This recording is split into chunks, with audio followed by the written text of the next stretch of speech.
ነገ ኃጢአታችን የሚደመሰስበት ቀን ነው። መዝሙርን ቆሞ የጸለየውን በአይኑ ያየውን ሰው ሁሉ እምርልሃለሁ፣ ቁጭ ብሎ የጸለየውን ደግሞ ቤተ ዘመዶቹን የሥጋ ዘመዶቹን ቆጥሬ እምርልሃለሁ፣ አሞት ደክሞት ተኝቶ የጸለየውን ደግሞ ራሱን እጠብቅልሃለሁ እምርልሃለሁ የሚል ትልቅ ቃል ኪዳን የተቀበለ ከነቢያት እንደሱ ያለ ነቢይ ያልተነሳ የእግዚአብሔር ልብ ተብሎ ሊጠራ የቻለ ታላቁ ቅዱስ ዳዊት ዓመታዊ የዕረፍት መታሰቢያ በዓሉ ነው። እንኳን ለዚህ በዓል በሰላም አደረሳችሁ። ታላቅ በዓል ነውና ለሌሎች ይዳረስን ደግሞ ኮፒ ሊንክ ሼር ፖስት እያደረጋችሁ ስሙን መጥራትን ዋጋ እንደሆነ በኮሜንት ልበ አምላክ ቅዱስ ዳዊት በረከት ይደርብን እያላችሁ ጻፉ። እንዲሁም የዩቲዩብ አካውንት ከፍቻለሁ ባዮ ላይ ሊንክ አላችሁ እየገባችሁ ተከታተሉ። ልበ አምላክ ቅዱስ ዳዊት ስለ ልደቱ ሲናገር በኃጢአት ተጸነስኩ ይላል መዝሙር 55 ላይ። አበው እንደነገሩን የቅዱስ ዳዊት አባት ደጉ እሴ ከነገደ ይሁዳ ከኢዮቤል ልጅ ነው። ሚስቱም ሀብሊን ትባላለች። እቺ ሚስቱ ሀብሊን ግን አንድ ጎልማሳ በዝሙት ዓይን ሲፈልጋት ተመልክቶ ነበር። ባለቤቷ እሴ አንድ ቀንም መንገድ ሄድኩ ብሎ ያንን ጎልማሳ መስሎ ድምጹን ቀይሮ ተመልሶ አብሯት አድሯል። በዚያን ሌሊት ቅዱስ ዳዊት ተጸንሷልና በኃጢአት ተጸነስኩ ብሎ ተናገረ። ቅዱስ ዳዊት ከልጅነቱ ጀምሮ ጸጋ መንፈስ ቅዱስ ያደረበት ነበር። ሕፃን ሳለ በረኝነት በጎቹን ያስነካም ነበር። አንበሳውን በጡጫ ድቡን በርግጫ ነብሩን በሩጫ የያዙትን ያስጠላቸው ነበር። በጥቂቱ በበግረኝነት ስለታመነ ለእስራኤል እረኛ ሊሆን ተመርጧል። እግዚአብሔር ሳኦልን ከናቀው በኋላ ከእሴ ልጆች መካከል እንደ ልቤ የሆነውን ቀብት አንግስልኝ ቢለው ነብዩ ሳሙኤል ቤተልሔም ገብቷል። በዚያም ከኤልያብ እስከ አሚናዳብ ሰባቱን የእሴ ልጆች ቢፈትን አልሆነም። በቅዱስ ሚካኤል ጠቋሚነት ግን ከእረኝነቱ ዳዊት ተጠራ። ገና ከርቀት ሲመጣ የዘይቱ ቀርን ቦግ ብሎ ተከፈተ።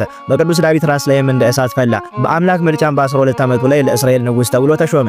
ኢሎፍላውያንም በጠላትነት በተነሱባቸው ጊዜ ጎልያድ የሚሉት የጌት ሰው እስራኤልን ሲያስጨንቅ ለ40 ቀናት ቆይቶ ነበር። ለአምላኩ ስምና ክብር የሚቀና ቅዱስ ዳዊት ግን በድፍረት ገጥሞ በፈጣሪው ኃይል በጠጠር ጥሎታል።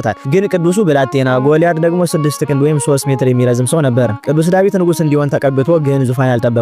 ጠላታቸውን ጥሎ ስላዳናቸው ፈንታ ሳኦልን በገና እየደረደረ ስለፈወሰው ፈንታ ሊገደል ተፈለገ። ፈጣሪው ግን ከእርሱ ጋር ባይሆን ይገድሉት ነበር። እርሱ ግን ለ18 ዓመታት በትዕግስት ተሰደደ።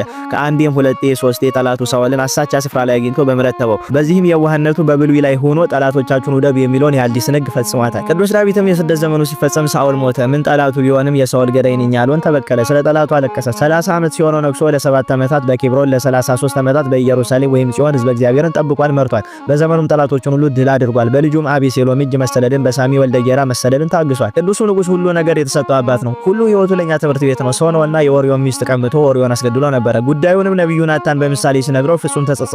ማቅ ለብሶ አመድ ነስንሶ አለቀሰ። መሬትንም በእንባው ክንድ አራሳት። ሐረግ እስከ ማብቀልም ደረሰ።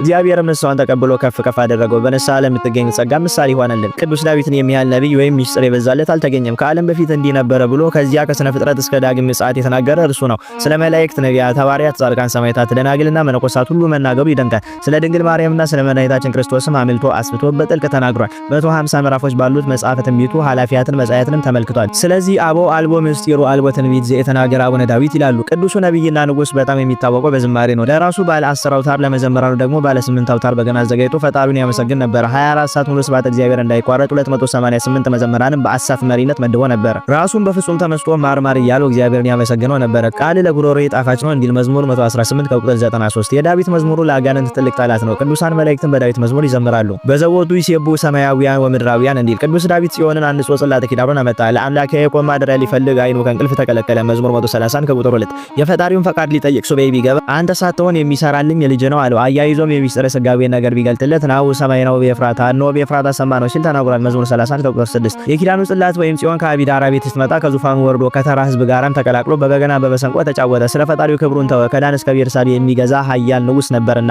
በጽዮን ፊት እየወደቀ እየተነሳ እየታጠቀ እየፈታ ሲዘምር ሚስቱ ሜልኮል ናቀችው፣ ሳቀችበት። እግዚአብሔር ግን ከፍ ከፍ አደረገው፣ እርሷንም ማይጸኗን ዘጋው። እግዚአብሔርም ስለ ዳዊት ሲል ኢየሩሳሌምን ብዙ ጊዜ ታድጓታል። ሰለሞንና ሕዝቅያስን ነገስታቱን ይቅር ያላቸው ስለ ባለሟሉ ስለ ቅዱስ ዳዊት ነው። የአዲስ ኪዳን የመጀመሪያ ቃልም የዳዊት ልጅ የምትል ናት። ማቴዎስ 1 ጌታችን ወልደ ዳዊት መባል ወዷልና እንዲያውም ራሱ እኔ የእሴይ ሥርና የዳዊት ዘር ነኝ ሲል ተናግሯል። ራእይ 22:16 ነብየ ጽድቅ ልበ አምላክ ቅዱስ ዳዊት እስራኤልን ለ40 ዓመታት መርቶ አረጀ።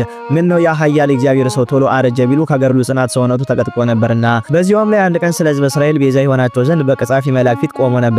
ዜና መዋዕል ምዕራፍ 20 ከቁጥር 16። ስለዚህ ሰውነቱ ደከመ። በዚህንም ጊዜ ልጁን ሰለሞንን አንግሶ በ70 ዓመቱ ከክርስቶስ ልደት 1000 ዓመታት በፊት አርፏል። በራእይ ጎርጎርዮስ እንደተጻፈ ቅዱስ ዳዊትን በሰማይ 99 ነገረ መላእክት ከበውት ያመሰግናል። ከእርሱ ዝማሬ ግርማ የተነሳም የሰማያት ግዘፋቸው ይናወጻል። በገድለ አቡነ ኪሮስ እንደተጻፈም ደግሞ ቅዱሳን ነፍሳቸው ከስጋቸው የምትለየው በዳዊት በገና ጣዕመ ዝማሬ ነው። በነገረ ማርያም ትምህርት ደግሞ የቅዱስ ዳዊት ቤቱ ከልዑል አምላክ መንበር ስር ነው። እንግዲህ ምን እላለሁ ስለ ቅዱስ ዳዊት ከዚህ በላይ መጻሕፍት ብዙ ይላሉና። ለዚህ ታላቅ ነብይም 7 ሀብታት የተሰጡት ሲሆን አንደኛው ሀብተ ትንቢት፣ ሁለተኛው ሀብተ መንግስት፣ ሶስተኛው ሀብተ ክህነት፣ አራተኛው ሀብተ በገና ወይም መዝሙር፣ አምስተኛው ሀብተ ፈውስ፣ ስድስተኛው ሀብተ መዊ ወይም ድል መንሳትና ሰባተኛው ሀብተ ኃይል ተብለው ይታወቃሉ። ይህ ታላቅ ነብይም አያይዞ 7 ስሞች አሉት። አንደኛ ጻድቅ፣ ሁለተኛ የዋህ፣ ሶስተኛ ንጹህ፣ አራተኛ ብእሲ እግዚአብሔር ሰው፣ አምስተኛ ነብየ ጽድቅ፣ ስድስተኛ መዘምርና ሰባተኛ ልበ አምላክ ተብሎ ይጠራል። የዚህ ታላቅ ነብይ ክብሩ ታላቅ ነውና በእውነት ያለ ሐሰት ለዳዊት ምስጋና ይገባል። አምላከ ዳዊት ስለከበረው ቃል ኪዳኑ ይማረን፣ ከንጹህ አምልኮ ይክፈለን፣ በስቶ ከተትረፈረፈ በረከቱ አይለየን። በረከቱ ይደርብን፣ ይቆየን።